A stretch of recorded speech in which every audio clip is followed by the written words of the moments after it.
আসসালামু আলাইকুম। আজকে কাপ্তাই ঐতিহ্যবাহী আনন্দমা ঘাটের পুরনো একটি কথা মনে পড়ে, তাই এই স্মৃতিগুলো আমার এখনও মনে পড়ে। 2005, 6, 7 ছোটোকালে এইভাবে খেলতাম। আজকে সেই জায়গায় পরন্ত বিকালে এসে যখন গিয়েছি, ভিডিওটি করি, দেশ ভাইদেরকে দেখাই। এই কাপ্তাই আনন্দমা ঘাটটি হলো কাপ্তাই নতুন বাজারের পাশে। অনেক পুরনো স্মৃতি মানুষ চোখে পড়ে। আসসালামু আলাইকুম, ভালো আছেন? অনেক পুরনো লোকদের সাথে দেখলেই সে পুরনো আবেগের কথা মনে পড়ে। এখানে প্রতি সোমবার বিশাল আকারের গরুর হাট বসে।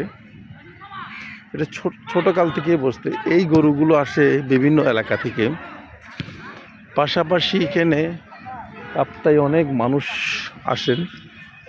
এই যে নৌকা, এই যে বোট, অনেক সৌন্দর্য অপরূপ জিনিস আছে এই কাপ্তাই আনন্দমা ঘাটে। কারা কারা এই কাপ্তাই আনন্দমা ঘাট দেখেছেন অথবা চিনেন, আমার এই কমেন্ট বক্সে জানাবেন।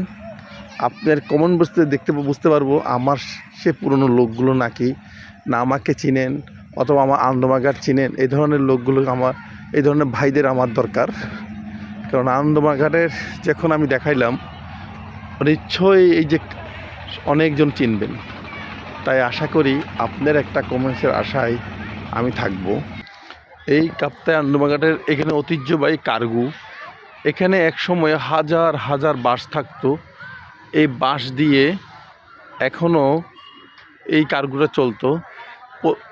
1 মিনিটের জন্য কার্গুগুলো বন্ধ থাকতো না। বাসের এখন সিজন, বাস বন্ধ হয়ে গেছে আস্তে আস্তে। বাসের উৎপাদ বন্ধ, তাই কার্গুটি বন্ধ হয়ে যাচ্ছে।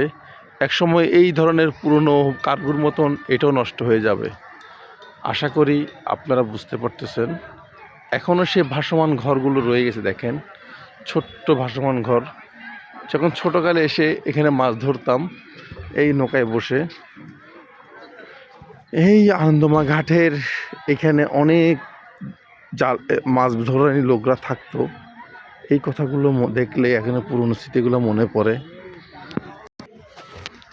অপরূপ সুন্দর এই গাছটি, ফুলের মতন বেশি আছেন, সৌন্দর্য তার মাঝে।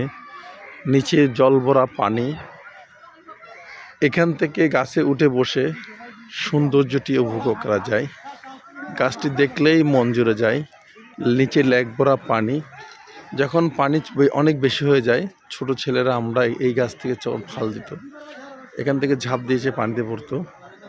এখন আস্তে আস্তে এটা মনে পড়ে সেই পুরনো কথাগুলো। খুব সুন্দর একটি গাছ। আস্তে আস্তে দেখেন গাছের গোড় থেকে মাটি চলে যায়। অবশ্যই আপনার একটি সৌন্দর্য লাগলে এই কমেন্ট বক্সে জানাবেন। সুন্দর অপূর্ব এই আনন্দমা ঘাট। সবাই ভালো থাকবেন। আসসালামু আলাইকুম।